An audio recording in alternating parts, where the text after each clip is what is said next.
We close with Mona Simpson's short story, Admissions, read by Julianna Margulies, and recorded live on Mother's Day at Lunaria in Beverly Hills, California.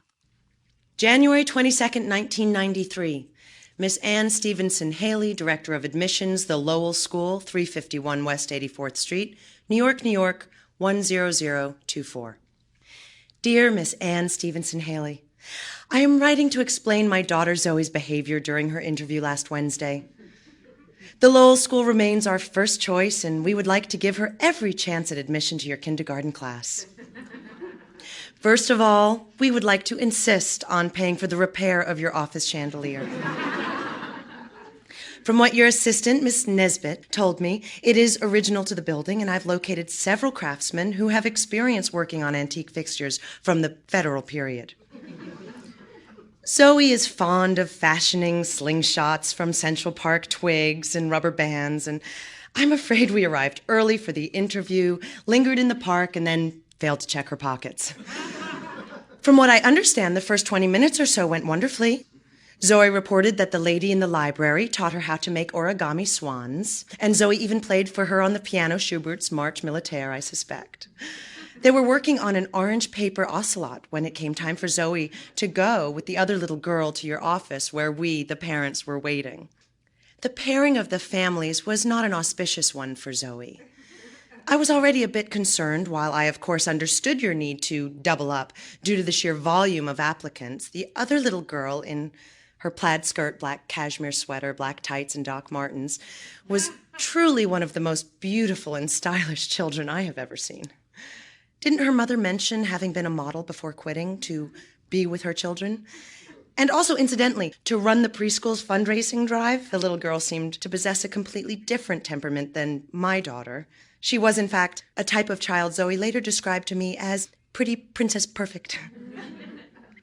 Her mother told me that she was studying ballet as well as karate and had a younger brother, a dog, a country house, really the perfect everything. Zoe, as of course you saw, is an exuberant child, wildly inventive. I felt you appreciated that quality when you complimented her fleet of dirigibles and airplanes fashioned out of the Lowell promotional flyers. She has never been a girl who favors beadwork or dolls. She is sometimes perhaps too unrestrained, as was evident. I'm terribly sorry about the accident and what happened to your eye. You were very understanding about your glasses, and I was relieved to hear that your own daughter often bent them when she was a toddler. Again, if your confidence that your local optometrist would be able to fix them free of charge proves to be in error, please alert us. We would like to cover the repair costs or replacement. Of course, this excitable behavior is my responsibility, not Zoe's. It is not her fault that she doesn't listen to me. She is only 5 years old. We have been a bit permissive of late due to certain strains in our marriage. My husband, you may or may not know, is the filmmaker James Ford. His most recent film, The Last Hobo, was reviewed unfavorably, and we believe unfairly, by the New York Times, and that affected box office reception in thousands of echoing ripples. I'm afraid his depression has hung over our apartment's rooms. I direly regret the unfortunate timing of my husband's professional disappointment coinciding with admissions interviews, and I hope it will not cost Zoe her deserved place in this school. Oh, I also want to apologize for my husband. He is, as I mentioned, a director and is sometimes, well, too used to directing. When he pointed out the discrepant dates stenciled on the upper wall of the kindergarten 3 history room as the beginning and end of the Civil War and VJ, he really was just curious. Now that we have completed the school tour and gained a better sense of the way Mr. Kharkov teaches in terms of parallels and cycles, with his uncanny genius for costumes, we appreciate why the niggling precision of dates matters less than a feeling for the overwhelming universal themes and human movements he is intent upon conveying to these children. When you asked Zoe what she would like to be when she grew up, and she replied, "I think I will become a robber." Well, she was, believe it or not, trying to tell a joke. She speaks of these gambits as making comedy. She is a true aficionado of Charlie Chaplin and has, in fact, been Charlie for the last 2 Halloweens. She knows her father writes and directs funny movies. I mean, this may be her way of emulation. When you followed up on her answer of robber as if she were sincere, and she began saying blah, blah, blah, blah, blah, blah, blah, spells blah, blah, blah, I didn't recognize my charming, exuberant daughter. I think she got herself into a corner, suddenly realized her joke was not funny, and didn't quite know how to recover from the humiliation.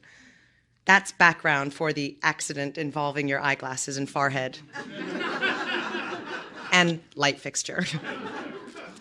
I know you're contending with a stack of applications.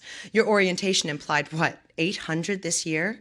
And probably many parents would like to say in one way or another, but wait, my child is not usually like this. And here I am saying it, my child is not usually like this. I'm not asking you, though, to take my word for it, but only to read her recommendations, even perhaps to call Fiona Pattinson, the head of her preschool, where she has been a cherished member of the Red Room community. All this being said, thank you so much for your time and attentions. With high hopes, Mary Said Ford, mother of Zoe, age 5, kindergarten applicant. P.S. A check is enclosed for chandelier damages, as well as a listing of skilled craftsmen experienced with period restoration. April 2nd, 1993. Dear Miss Anne Stevenson Haley, I was very melancholy today after I felt the thin rather than the thicker letter inside the envelope from the Lowell School. It seems I was 17 again, standing by the fence, waiting for the mail truck to come down our road with the letters from faraway colleges. We were disappointed that you were unable to admit Zoe, though after the interview we were not entirely surprised. We were told these days to instruct our children with consequences rather than punishments. Zoe calls them takeawayments. We realized that her wildness the day of the interview, her father and I going through a rough patch, take full responsibility. Cost her a place in your kindergarten class. That is, I'm afraid, too big a consequence even to tell her. Naturally, we were extremely grateful to be on your waiting list. May I ask you whether we might have a word by phone? I'm wondering if there was anything in our application besides the unfortunate interview that would impair Zoe's chances in the future. With gratitude and respect, Mary Said Ford, mother of Zoe, age 5, waiting kindergarten applicant. P.S. I am hoping against hope that when you walked up 83rd Street pulling on your gloves at about 2:30 10 weeks ago, Wednesday, you did not overhear our discussion. I suppose there's no reason not to be frank after our parents' interview with you at the Lowell School. We had a fight, a very large one, on the sooty, shoveled sidewalk. It was mid-afternoon, a private time of day. We stood on the corner, freezing, about to get in a cab or walk, as James always does back to his brownstone office full of people. It was a time of day we usually never saw each other, and maybe for the first moment ever we had a sense of being judged for a big contest, one that would matter for Zoe's life, together as a couple. I mean, it occurred to me that this man could lose me something important. Shh, I kept saying as I remember, if you did hear what my husband shouted, stamping his boots on the icy pavement, please discount it. James has been fending for himself most of his life, and although he loved the Lowell School, he felt a presentiment of rejection and was defensively, preemptively striking back. On the comic side, we told our good friends, the Hacketts, the parents of Michael Hackett in your 2nd grade, about us screaming on the street, fists clenched. They laughed and said that they, too, had had a fight after their interview. Everyone fights after the Lowell interview, Jeannie said. May 21st, 1993. Dear Miss Anne Stevenson Haley, thank you for taking time to talk to me today. On the basis of your advice, we've decided to enroll Zoe in the open-air school for kindergarten.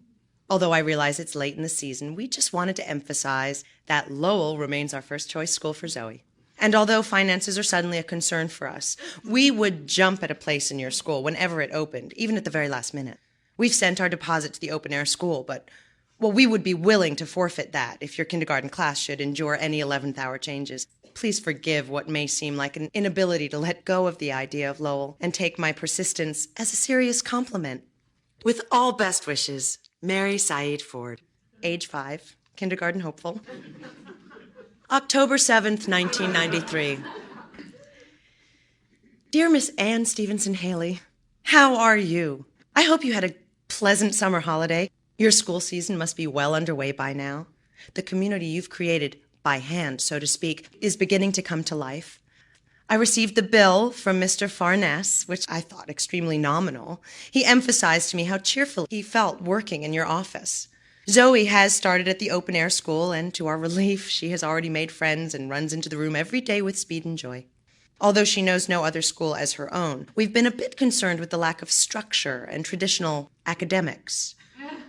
We would like the chance to reapply to the Lowell School for the first grade. Last summer, you were kind enough to talk to me about Zoe's application, and we both agreed that the timing of the interview was unfortunate. I hope we will have better stars this year. Sincerely, Mary Said Ford, mother of Zoe, age 5, transfer applicant. P.S. Did Jeannie Hackett's letter arrive?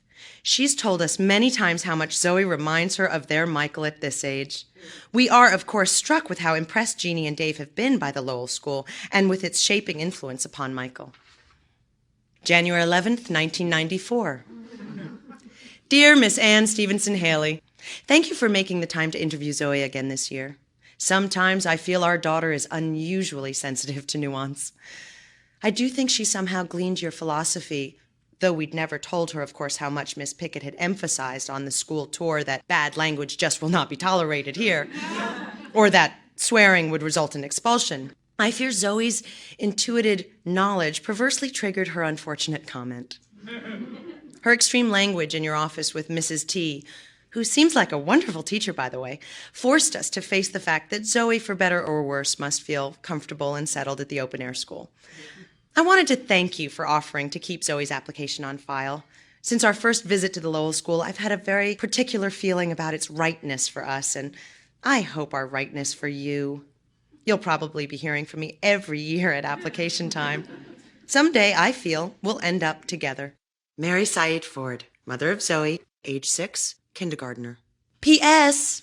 I've gone back and forth about this all weekend, but I've decided to ask Sage, Zoe's teacher, to give you a brief call. I've explained to Sage that we will be staying at the open-air school and extracted her promise of secrecy, but I needed you to know that the comment, "I don't want to go to your damn school," was shockingly uncharacteristic of our good-natured child. And now that we're over and done with trying to impress you this year, I can say what I've wanted to tell you since last summer. In August, we were in Sag Harbor visiting the Kimballs. Jeremy is producing my husband's newest film. And we had the chance to meet your daughter, Carrie, and Isabel Kimball. They played for us after dinner. You have reason to be proud. I can't imagine Zoe at Carrie's age. You are truly at the other end of childhood. You must sleep soundly. November 6th, 1994. Dear Miss Ann Stevenson Haley, although you probably guess how sorry I am, I fully understand your policy of not taking transfers for your second grade. I can't resist sending you this tape of Zoe's recital anyway. Although the saxophone is almost as big as she commands quite a sound. Would you be willing to talk to me about the supplementation of Zoe's curriculum? As we've mentioned before, we're content enough with the open-air school. Zoe, anyway, enjoys her life there, particularly her social life. But we would eventually like her to learn to read and write. With wistful gratitude, Mary Said Ford, mother of Zoe, age 7, first grader. May 18th, 1995. Dear Miss Ann Haley, thank you for meeting with me. The visit proved bittersweet, I'm sure you understand. The sound of violins, the footsteps on stone stairs, and the dearness, dare I say the preciousness. Well, what can I say? Progressive developmental education, it's nothing like the Lowell School. Just as I was leaving, a line of girls in their plaid uniforms and knee socks and Oxfords came filing out of the library by the willow decked with origami ships. And I saw the girl with whom we'd had our original interview, the girl Zoe had perhaps presciently envied, calling her Little Princess Perfect. The girl stood still. She looked beautiful, and she seemed, if anything, less perfect in all the good ways. Her arms were swinging loosely. She had a happy air of distraction.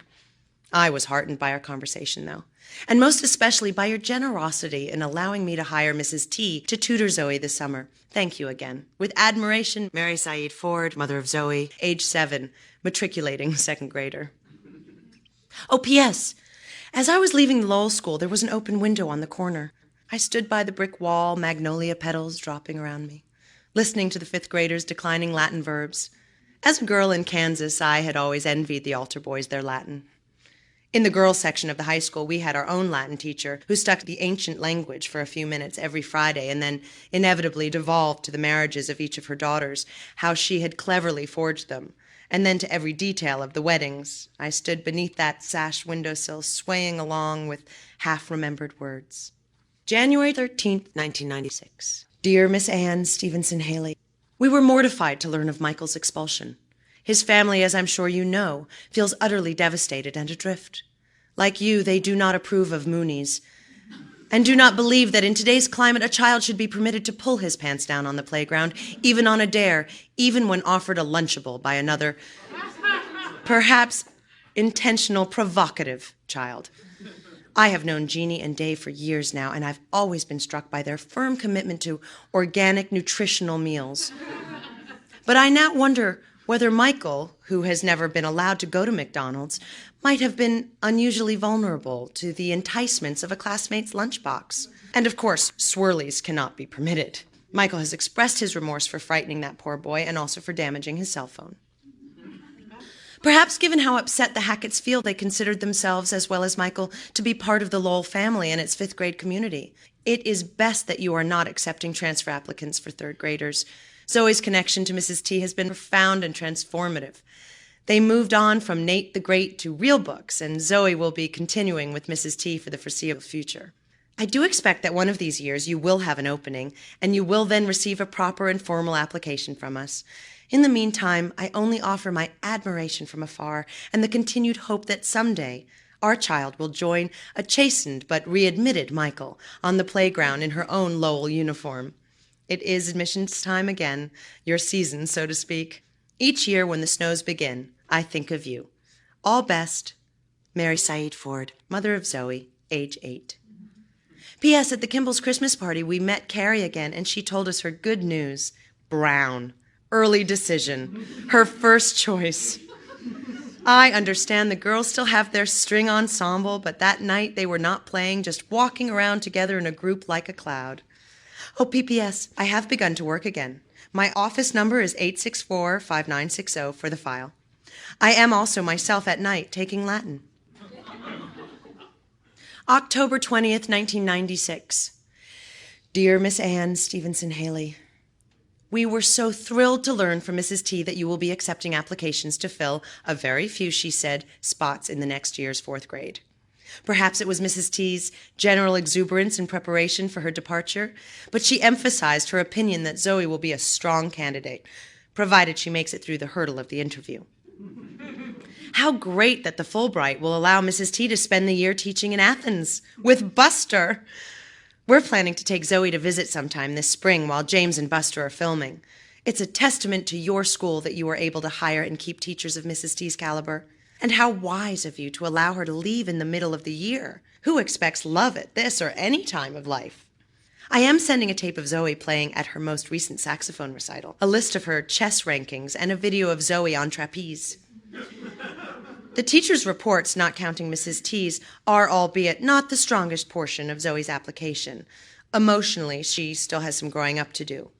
It is with bated breath that we hurl ourselves once again into the admissions process. With eager anticipation, Mary Said Ford, mother of Zoe, age 9, fourth grade applicant. April 1st, 1997. Dear Miss Anne Stevenson Haley, I hope this letter reaches you. We were extremely disappointed to receive a mere form letter rejecting Zoe's application for the fourth grade. After all these years and many letters, we somehow felt we'd at least managed to climb up out of the pool, no doubt vast, of recipients of such letters. Even after our unfortunate first go-round with you, Zoe had been placed on the waiting list. We were surprised, no, actually downright stunned, when, on the day of the interview, we were told that you were not in, and a Miss Wheelis would talk to us. Miss Wheelis, no doubt you know, does not have your manners, or your air of knowing that even though this is an interview of a child to be admitted to a school, we are all people alive on a troubled earth, enduring our own tragedies and joys, our hopes and desires, helplessly intersecting. Now that it seems all but certain that Zoe will never attend the Lowell School, I don't mind admitting that I was taken with you, personally, in the way I'd once developed an overwhelming admiration for the man who later became Zoe's father. I was struck the first time I met you with the tentative feeling I've sometimes had for another mother when I've sensed that perhaps we will manage to become friends. I liked what I believed to be the largeness of your character. I thought that when you saw my child, you did not judge her for the worst of her qualities, which, for some perverse reason, seemed always to come into prominence during interviews at the Lowell School. I always loved your kind of wild hair and the way the gray, as it streaked in, was pure white. I described you to friends who questioned the provenance of your accent as a darker-haired Virginia wolf, whose clothes seemed purchased by a modernist architect husband. I'm thinking of your black lorgnette, the severe glasses, your patrician legs in opaque stockings. I'd often said I could see you equally as the editor of Vogue or the New York Review of Books. For many years I regretted the coincidence of your walking by as we were fighting. I'd always wonder whether you heard my now ex-husband bellowing, "Well, screw them then!" Now, for the first time, I truly don't care. I felt very hurt to have been shuttled off to Miss Wheelis, who seemed to enjoy her position of power altogether too much. Mrs. T, who has left us all in the dust, including Buster, had led me to believe that you would allow Zoe to sit in on a class and become a bit more comfortable before being put through the ringer again. Mrs. Wheelis, from what I can tell, interviewed her immediately and in the coldest way. No wonder Zoe did not wow her. Well, I'm writing to say that this is the last time you'll hear from me. We won't bother you or the Lowell School anymore. Mary Zaid, mother of Zoe, age 9. October 12th.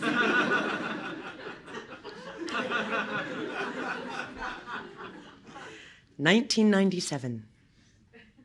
Dear Miss Anne Haley, Zoe and I didn't make it to the Hamptons even once last summer, and we'd somehow fallen out of touch with that whole crowd.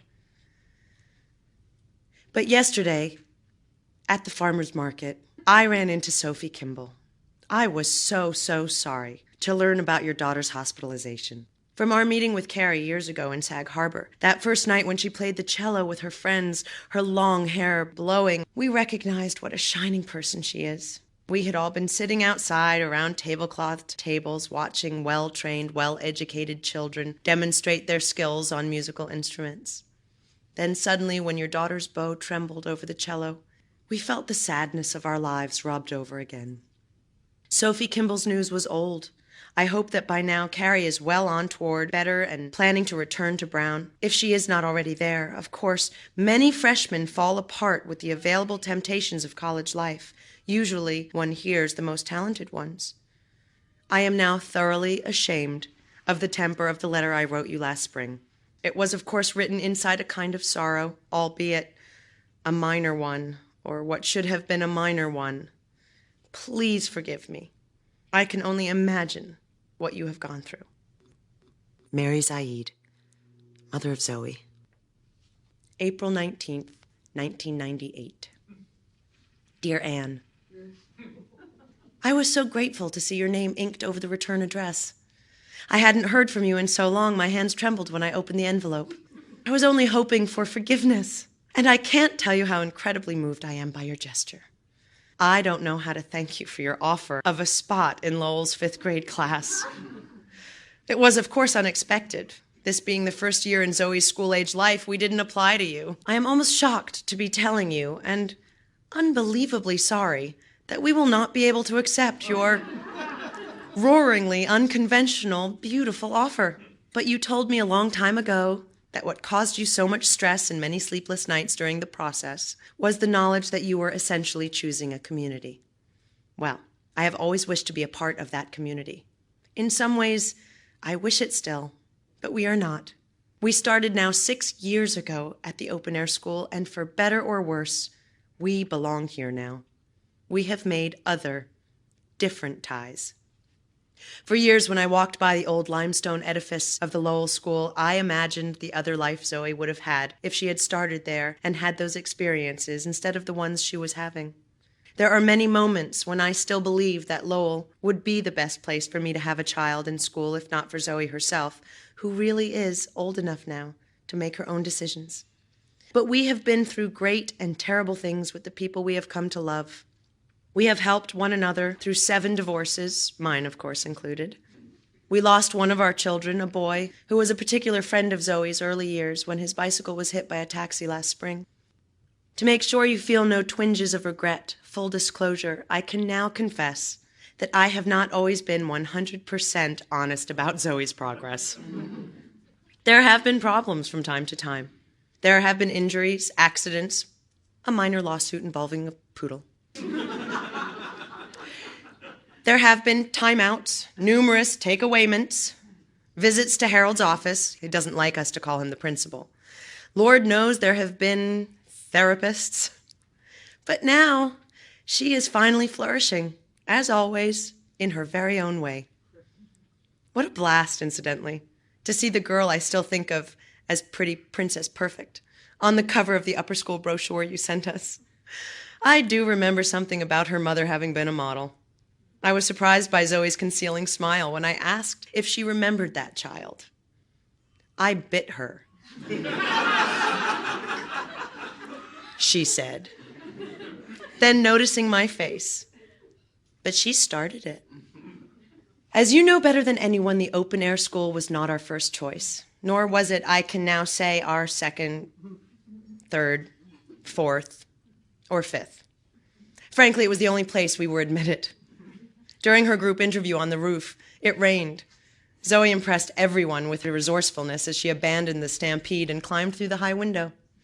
No, the open-air school was never our choice. It was, like so much of life, what happened to us. I suppose at this point I have to say what happened to her.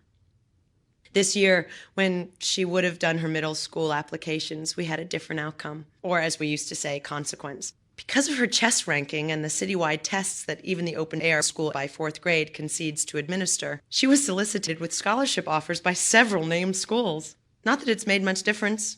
Now the girl who got nowhere is invited many places and doesn't want to go. For the first time, I'll be able to see you not as St. Peter sitting at your antique desk with a large stack of folders on the left and the much smaller chosen pile of the elect on your right, but as another working woman, a mother, like me, with your great share of cares, sadnesses, and complaint. As such, may I, as a gesture of my gratitude and my hopes, this time not for my daughter's life, but for my own, take you out to lunch? Let's now talk about ourselves. Fondly, Mary Said.